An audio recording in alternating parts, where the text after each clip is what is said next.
It is 8:14 almost. Welcome back. Did product defect and negligence contribute to the deadly Air India crash that killed 260 people last June? The families of 4 victims think so and have filed now a lawsuit stating exactly that. All right, we're going to bring in Chief Transportation Correspondent and pilot May Beeler with more, and we just kind of continue to learn little new things here. Yeah, and this is likely the first of many lawsuits that Boeing and Honeywell are going to face. So Boeing, of course, being the plane maker of the accident aircraft, the Dreamliner 787, and Honeywell, the maker of the fuel cutoff switches used in that plane. As reported by Aero News Network, the lawsuit references an alleged problem with the fuel cutoff switches that could have caused the plane to lose power on takeoff. So according to the complaint, the switches were defectively designed and poorly placed. It was June 12 when London-bound Air India Flight 171 crashed seconds after takeoff, killing 241 people on board, sparing the life of a lone passenger. According to the preliminary report by India's Aircraft Accident Investigation Bureau, both engines lost power within a second of each other due to the fuel cutoff switches being moved from run to cutoff.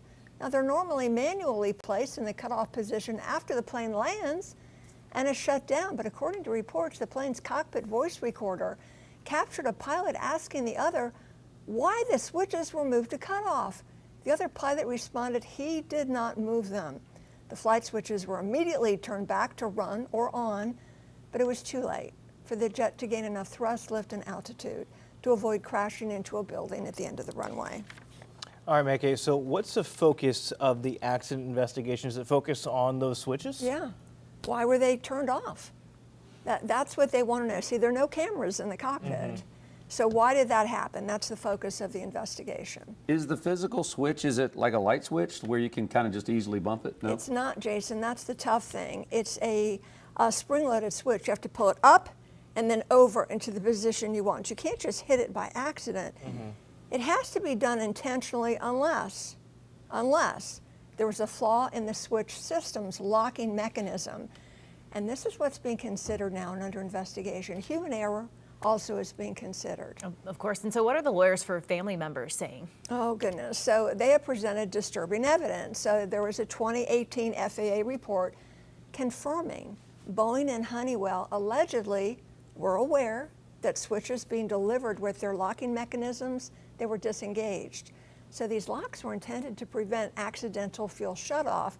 The lawsuit alleges the companies never warned airlines or replaced the defective parts. Although I can tell you there's an FAA 2018 advisory bulletin that was sent to operators to check the switches. Reports say Air India did not abide by it because it was recommended. It wasn't mandatory, if the reports are correct. The suit argues the cutoff switches were installed in a bad place, the high traffic zone near the thrust levers, the throttles, the pilots used during takeoff. And the co-counsel for the family said, quote, "It is shocking that Honeywell and Boeing both knew of the danger and did absolutely nothing to prevent the inevitable catastrophe that occurred on June 12th. And unlike a car, restarting jet engines takes minutes of time, not just seconds." According to investigators, no blame has been assigned, and it can take a year for us to find out what happened. So every day it seems like we have more news about this. So people are pointing the fingers at the pilots that maybe someone did it on purpose, maybe they didn't.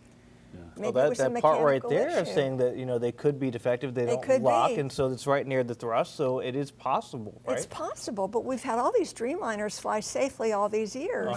But anything's possible, so we have to be fair now and not point fingers, and let's see what the NTSB and the India investigators find out. Yeah, disturbing no matter which way you slice it, though, if it is a human error or if it was knowingly negligence on an airline part. So, yeah, like you said, we'll just have to see. We'll have to see. May, thank you.